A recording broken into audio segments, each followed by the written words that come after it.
Good evening. We're back with another episode of the Lord of the Rings LCG Progression Series. And tonight is a card review of the Battle of Carn Dum, or Carn Dum? Carn Dum? I liked the last adventure pack. It was very interesting, the Treachery of Rudar. And let's take a look at what we got here. The hero is a Marthwheel, so we've earned the right to play him as a hero after using him as an ally for several quests. 10 threat, 1/3/3, 3 health, Dunedain Ranger. While you are engaged with at least one enemy, a Marthwheel gains the Tactics resource icon. While you're engaged with at least 2 enemies, add 1 additional resource to a Marthwheel's pool when you collect resources during the resource phase. Okay, so he's presenting himself as a leadership resource generating hero. That is an essential role for a deck, generating resources. However, the other essential roles for a deck are access to willpower generally. Usually means a spirit hero. You also need, typically at least when I build decks, I look for 1 low threat hero and a combat hero, or some way for the deck to handle combat. The Dunedain have combat covered, that's kind of their thing. And a Marthwheel can do the resource generation, but the question with Dunedain remains, how do you quest? Because they all seem to be kind of low willpower. The heroes and the allies, and there's no synergies that buff willpower like with the Sylvans, or with the Outlands, or with the Dwarves. So how do they quest? And if they can't quest, then they're no good in solo. Except for maybe a few niche quests. Because you almost always need questing as a component of beating a quest. And in multiplayer that could come from another player, but in solo it has to come from you. And the Dunedain can't do it easily. Which means they're just not good for solo. They're interesting. They could be fun. They could be fun for a siege or battle quest, but for playing solo, most quests they're weak on willpower, and therefore they're not going to be good at it. And that generally has been the trend with this cycle of cards, is that they're very multiplayer focused, almost ignoring solo. Except perhaps for Aristor, and that card, while good, also needs a deck built around it, which I don't necessarily object to. So I was happy to see him for solo play, but every other adventure pack has been very multiplayer focused, it seems. And a Marthwheel is no different. He doesn't make Dunedain better in solo play because he does not improve their weakness, which is questing. But he can be fun, especially in certain quests. Guardian of Arnor, 3 cost, 1/1/1, 3 health. Sentinel, Guardian of Arnor gets +1 shields for each enemy engaged with you. So, just like I said with the last card, he's Dunedain. Doesn't improve their weakness, which is questing.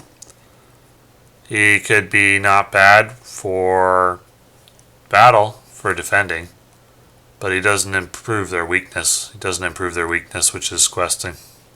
That's what they need at this point to be good in solo. They don't have a way to quest well. They can access the Spirit Sphere, of course, but you'd have to play cards that are out of the synergy. And that means you're not playing, you might have to compromise in terms of cards you play that are on synergy. Or you're building a deck with dual purpose, which is not necessarily bad. You do usually need 2 purposes in a deck, questing and battling. But usually you want a little more questing focused than battling, depending on the quest. And this is going to be far more battle focused than questing, to the point where I'm not even sure they're viable due to their low willpower. And again, Guardian of Arnor doesn't change that, unfortunately. Doom hangs still. 5 cost. Until the end of the round, players do not raise their threat from questing unsuccessfully. Okay. Valor planning action. Raise each player's threat by 2 to skip the quest phase this round. That's interesting. So you don't make progress on the quest. Well, that's not good. Most turns you want to make progress on the quest. Unless you're in a quest where it's just purely battling, or you have gotten all the progress on the quest you need to, and now you're just trying to kill a final boss. This is a pretty niche card. The do not raise your threat from questing is okay, so you could have commit no characters to the quest and just focus on battling. But it costs 5, that's a lot. If I was going to play a 5 cost event card from leadership, I'd rather play Grim Resolve, the card that readies all your characters for 5. I think that's a better way to accomplish the same thing. Because the reason you don't want a quest, and so you want to prevent threat, is because you need your guys available for combat. Well, Grim Resolve also allows you to have them available for combat, and it allows you to make progress on the quest in the same turn. So Doomhang still is very outclassed for accomplishing the same goal. And I don't think skipping the quest phase is generally going to be very good, except in some limited situations. So this is another this is a niche card, as the Dunedain synergy seems to be. It's niche meaning needs specific situations to work, like a siege or battle focused quest, due to its lack of willpower.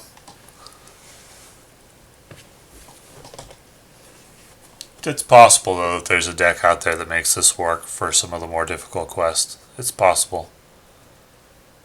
I'd be interested to see such a deck. Beach Bone. 3 cost, 2/2/1, 4 health. Cannot have restricted attachments. Enters play exhausted. After Beach Bone is declared as an attacker, deal 1 damage to him to deal X damage to the defending enemy. X is the amount of damage on Beach Bone. Interesting. So the turn after you play him, you can deal 1 direct damage to an enemy you're attacking. Then the turn after that, you can deal 2. Then the turn after that, you can deal 3. If you get full use out of him, that's great. The downside, as with almost every end card, is that it takes a while to get going. And usually, I've found it a challenge to find a spot where I can play an Ent and not feel like I've made kind of a weak play. And so they really have to be good to make up for it later. I think he is if you get full use out of him. So you play him, then you get the 1, the 2, and the 3 damage, but that requires a lot of conditions to be met. Condition A, you need to be able to play him and not have it be a big deal that he enters play exhausted and you get nothing right away for your 3 resources. Condition B, you need to not need him for questing or for defending, so he's available to attack. And then you need enemies for 3 consecutive turns to take full advantage of his ability.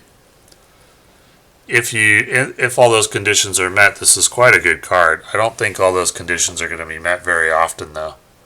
I think most often he's going to be kind of meh. Like maybe you get 1 direct damage out of him. Sometimes 2. And he's also unique. And he's also very understated for an Ent. Another niche card. Another card. And the theme of this adventure pack so far seems to be cards that require a lot of setup to make them work. Which is a fun challenge, but not typically something you're going to turn to solve the hardest quests in the game. And therefore not a must-buy, but possibly an entertaining buy. At least something to goof around with a bit. I wouldn't put it on my list of must-have adventure packs, though. Let's take a look at Hold Your Ground. 1 cost, choose and ready a Sentinel character. Valor action, ready all Sentinel characters. How often do you play a lot of Sentinel characters? You wouldn't build your deck around Sentinel characters just for this card. Because if you built your deck around Sentinel characters, you'd have no willpower. Since they're generally low willpower. I guess it'd be good in a Siege Quest deck.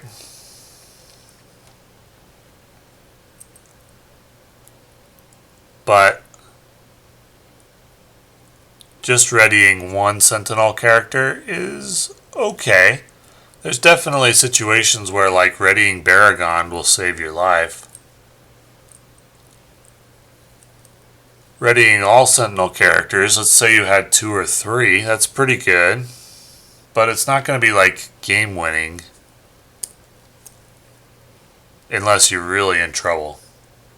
Because usually when you nearly need your Sentinel characters ready is for defense. That's generally what they're good at. And so you would ready them typically, so the most common use for action advantage is so you can quest and do something else with a character. Well, Sentinel characters aren't that good at questing. So you might use them to block and then attack, but often they're not that good at blocking either. Take Guardian of Arnor, for example. He's a Sentinel. He can be buffed up in his shields, but he's only going to have 1 attack or 1 willpower. I think this is a niche card. It requires a setup to be...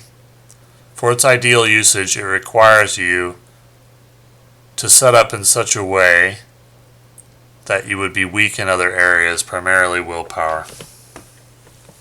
And it's on theme for this expansion, but it's not particularly good, although it may have a use against some quests, thinking of Baragon when you really need him to make a second defense unexpectedly, or when you need to plan for it, but that's like an emergency usage card, and I don't like those generally.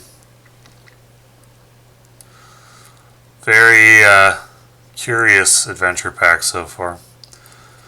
Lindir, 3 cost, 2/1/2, 2 health. After Lindir enters play, if you have less than 3 cards in your hand, draw until you have 3 cards in your hand.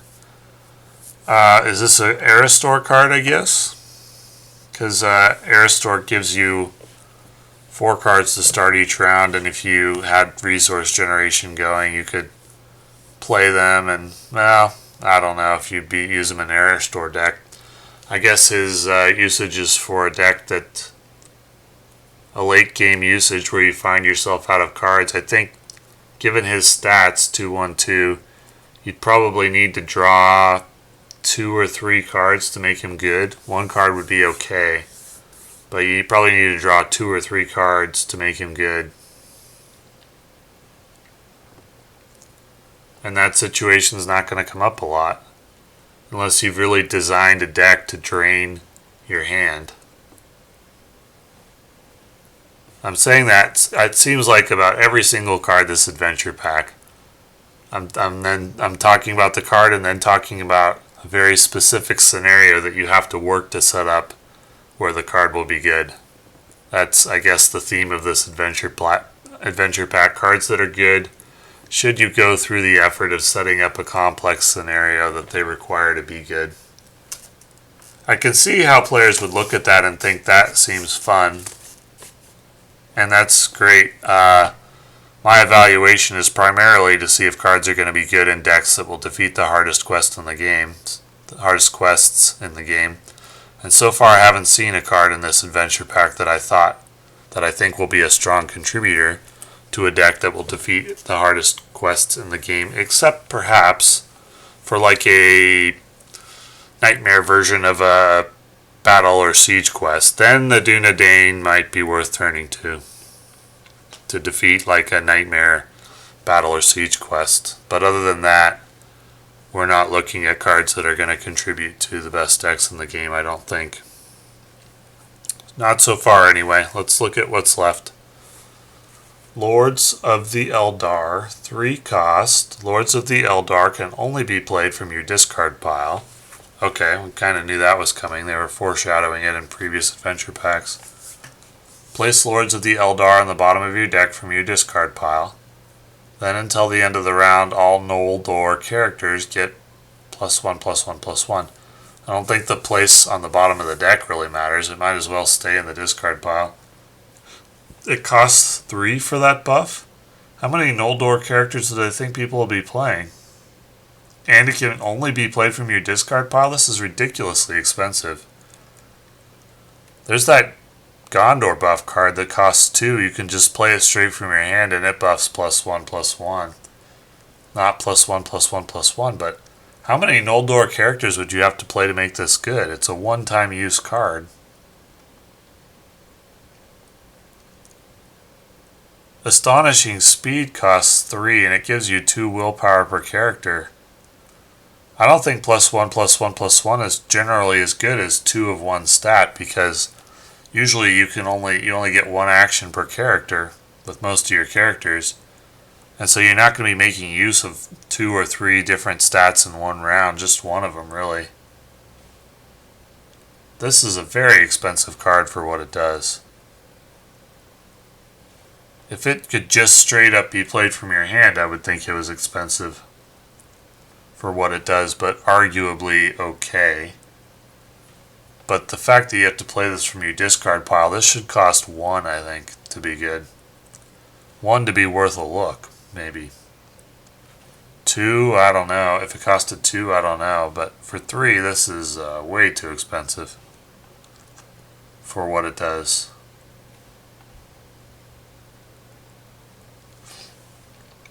Long Defeat. The Long Defeat, 1 cost. Attached to a quest card in play, limit 1 per quest.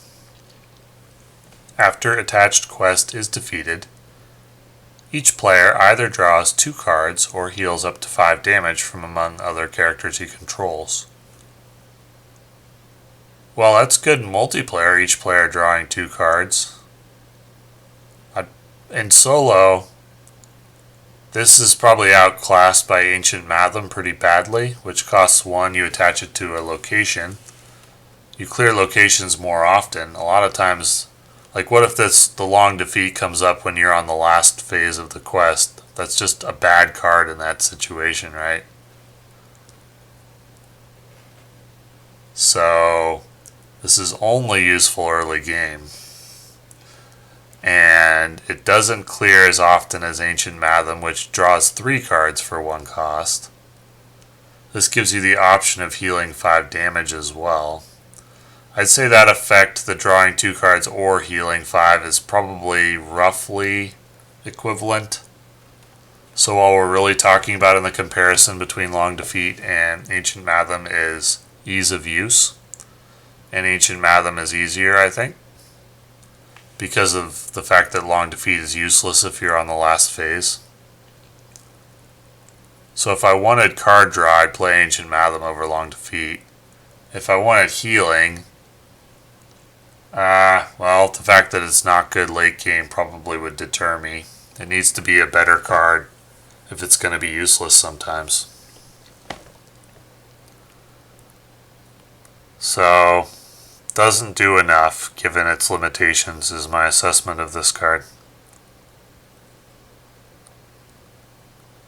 Quick Ears, 1 cost, exhaust a Dunedain or Ranger hero to cancel an enemy card just revealed from the encounter deck, then shuffle it back into the encounter deck and reveal an additional card. Well, exhausting a hero is a high cost. This could save you. There are some encounter cards that are just flat out awful to see, possibly even losing you the game. However, not a lot of them typically per deck, and so that means Quick Ears is going to sit in your hand for a while. And what do you do strategy-wise? Do you hold back a Dunedain or Ranger hero every turn, not committing them to the quest, just in case a terrible card comes from the encounter deck? Are you using this on a hero that you don't typically quest with anyway? The cost of needing to keep a hero ready in order to exhaust it, on the off chance that you're going to see an encounter card that you can't deal with, I think I would typically just rather quest with the hero. So let's say it takes on average 3 or 4 turns of holding this in your hand and not questing with a hero. before you find a card that you want to cancel. That might be pretty generous, 3 or 4 turns. It may be longer. That's a lot of willpower you're missing out on. Not to mention it takes up a card slot and you have to keep a resource back for it. I mean, the effect is good and it can save your life, but it's also going to sit in your hand a lot, which makes it niche. And I'm sounding like a broken record with this adventure pack. They're very interesting cards to talk about, but also not going to see them in the strongest decks in the game, I don't think. Except possibly for siege or battle questing. Unless something changes the Dunedain synergy later to make it good at questing. Favor of the Valar. 3 cost, attached to a player's threat dial, limit 1 per player.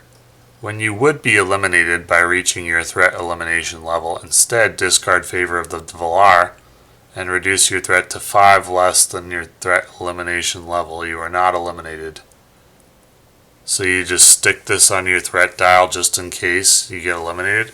I mean, how often do you threat out though? Most decks are designed not to. Are you gonna play like a tree-reared Elrond Gandalf deck or something? And then you want to play Favor of the Valar. So this is basically equivalent to 3 cost for reducing 5 threat. I'm not going to give any weight to the fact that it prevents you from being eliminated. You shouldn't build a deck as if you might be eliminated from the game by threat, in my opinion. I wouldn't do that. So this is like an "oh, I screwed up" card, maybe for younger players or something, I guess, but not a card I'd build around, certainly. Not a card I'd even include. It's not as good as Galadrim's Greeting, which is 3 cost to reduce threat by 6, and doesn't require you to hit 50 before it works. This is significantly worse than that. Because, like I said, I'm not giving value to it preventing you from being eliminated, because I wouldn't build a deck where I thought that would happen, that I get threaded out.